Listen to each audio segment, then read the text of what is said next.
Well, Ian, 3.5 years in the making. Yeah, Here we are, down the line. Yeah. Would you care to Dun, dun, reveal? dun. Yeah. So, So there we have it. first and foremost, we have the coffee table book.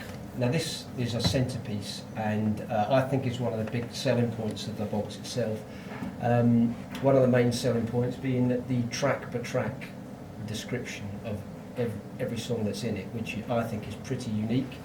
It was Mr. Campbell Devine that interviewed you, and I don't know how you managed it, but all the songs He you sing, managed it. Campbell managed it. you remembered where most of the sort of inspiration came for most of the songs. So do you want to take the book out? And let's have a- With his cottage in, yeah. Fantastic. I particularly like the back pages where everybody says how much they love me. It's great. But at the back here, we've got all the track-to-track description. Yeah. Maybe hold it up to the camera Yeah. so we can see. That's a lithograph. Also included is each one is individually signed. And they all had to be different They did. for some reason, yeah. And a great I- picture.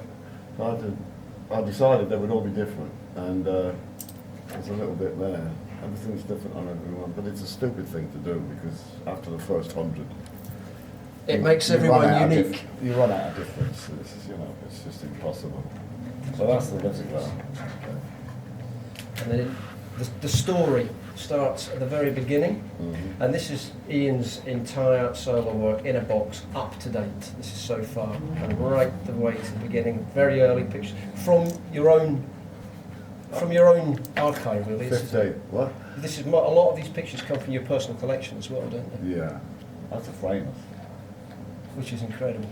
One without glasses. So we That's the start. old Maltese cross. Fantastic. Awful guitar. But synonymous It with looked you. amazing. There's another piece of crap. Incredible. The big H. Over and Watts told me I smashed that in a moment of rage at some gig that didn't go down that well years ago. Homage to Mott, obviously, the early part of your career. Yeah, it's like a guild. But right the way through it, Well, so many rare pictures, backstage passes, posters, photographs as well. I mean, a lot of these come from your personal collection, and of course we've used Campbell Devine's extensive collection. oh yeah, Campbell's more than likely got more than I've got, or did have. He's But- got it all now. Coordinated as well, the colour coordinated the side of the papers. A lot of thought's gone into it to match the album covers. It's just so beautifully done. And so it goes, yeah. And so it goes. Yeah. And then another wonderful piece of, which is unique to this box, Mhm. unique piece of memorabilia, which is a Sheas newspaper in the shape of one of the classic Sounds or NME. But inside this are just Ian Hunter articles, right the way back through his career, including some Mott stuff as well. But included in here we have classic photographs, posters, advertisements for albums, reviews, going across, I think, Melody Maker, NME, mostly NME, Melody Maker, Sounds, Zigzag, Yeah, As I well. love the guy, Pete Frame. Pete Frame, fantastic, really well put together, and it's on quality paper as well. It's all me. But it's beautifully done, right up to date, and again is unique to this box. So as well as the track per track in the book, we've got Yeah, that's great, man. That's great. right up through, and a lovely, there's a theme going here, with you and the And we now come on to, we've got the 17 original albums, and one thing that people did say to me was, why should I pay for all the albums again? But to get everything complete in a box, I think is key. And on a lot of those original albums, we have put various bonus tracks which haven't been available before. They've been done in mini LP styles with inner bags. There's a lot of detail in there, which are different to the original releases. But the main selling point for most fans, I think, on all the coffee table book and the signature and the paper, is of course the unreleased discs. And these are key. On here we've got live recordings, which has been selected by yourself and Campbell as the key tracks that should be included. And again, a lot from the fans' perspective, tracks that you don't very often play live that we've managed to find versions of that you've owned. But have you got any particular favourites of? Well, I'm looking at Day Tripper. I remember doing that. I had an apartment in New York, and Mick Watson came round one afternoon. We just fiddling around, and we started doing this, and it's totally different. You know, it's a different tempo. thing. Yeah, and the band really want to do this track. I think we'll do it, next year.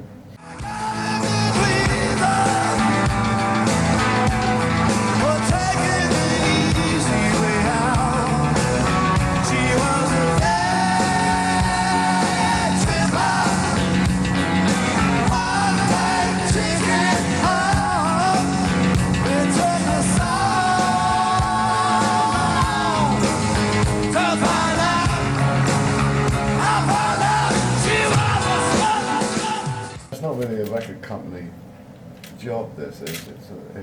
I mean, basically, Campbell's behind most of it, and then Campbell's a fan. Exactly. And so it's not a record company job, it's a fan job.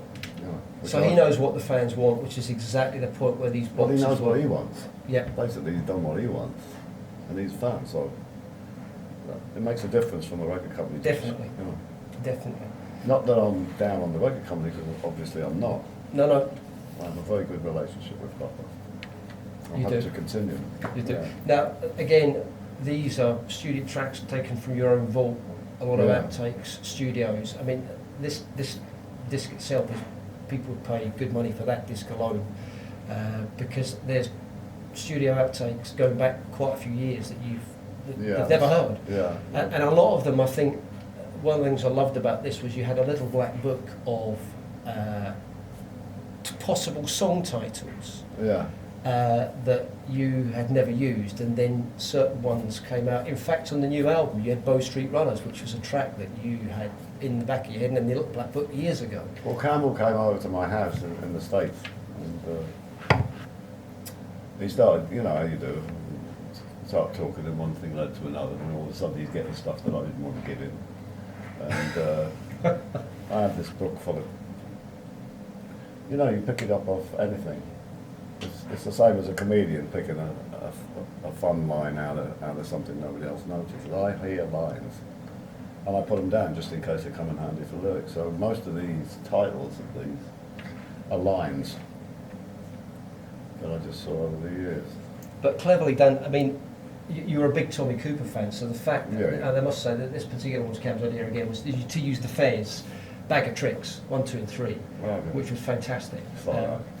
I never saw the And that's what we were saying. The inner bags. Yeah. There's detail Different in again. the inner bags as well, all Yeah. different. And And all the discs it's not have blank, you know. the image of the box set on them as Yeah. well, which is great, really good. Yeah. Now, again, what could be deemed as possibly the Holy Grail was if you wait long enough, which includes Hammy Odeon 1979, which many fans think is probably one of your greatest gigs. And only, I think, 6 tracks have been available previously, where the entire gig is on this. Once again, fans would pay a lot just for have that gig properly remastered from the desk. Yeah. Inside is the memorabilia relevant to the actual gig with reviews. So the coordination, the way it's been put together with a lot of TLC, and Cam again, his attention to detail has been fantastic. But that's what we expect to see. And along with Hammersmith, there's lots of other key live tracks on that. And then Tilting the Mirrors, some more rarities live. But again, there's a Harry Worth homage on the front, Harry another Worth, one of your, wouldn't say heroes, but takes you back. Yeah. So we focus on the key live and unreleased elements here. Detroit, yeah, that would have been Mick Jones. That's it. Again, a lot of detail on the inner bag. And again, you've got Acoustic Shadows. Is there any particular tracks on that come out that you think you were keen to include? Again, this covers your whole career, your whole solo career. you Well, know, I'm so- always loath to pick one above the other, you know what I mean? Because they're all like kids. I suppose some days you Twisted twist Steel's on there, you know. I don't think that ever went on the record. Twisted Steel. But I think when it comes down to the licensing side of things, one of the most intricate part of it was the double DVD, which again is a fabulous title. And in there, we've licensed from, again specifically requested by Cam, from Norway, there's the entire Ryerson Theatre, 79 gig from Canada. You've got a version from Standing the Light from Avrapop in Holland, and a lot of the promo videos as well. So you've got that double disc, which I think is over 2 hours worth of visual content. And the thing is, it all costs money. When you put this together, every track, there's some guy sitting in an office somewhere who wants money for it. So in order to put all this together, and because a lot of them come from different labels, it costs money, so it all adds up, and then you kind of get like a retail price that's a little high. I mean, we all know that. But the thing is, there's 2,500. That's it, and the retail price, I guarantee, will never go down. Well, That's what it is. the I like the way it doesn't stop with the cover. There's more inside, you know. each one. Yeah, it's not Is just a unique. blank CD stuck inside there, you know. No, That's it's, got artwork there, it's got artwork within artwork. Pretty amazing. I was worried about this actually. I really was. the price of it. No, the fact that my life was over.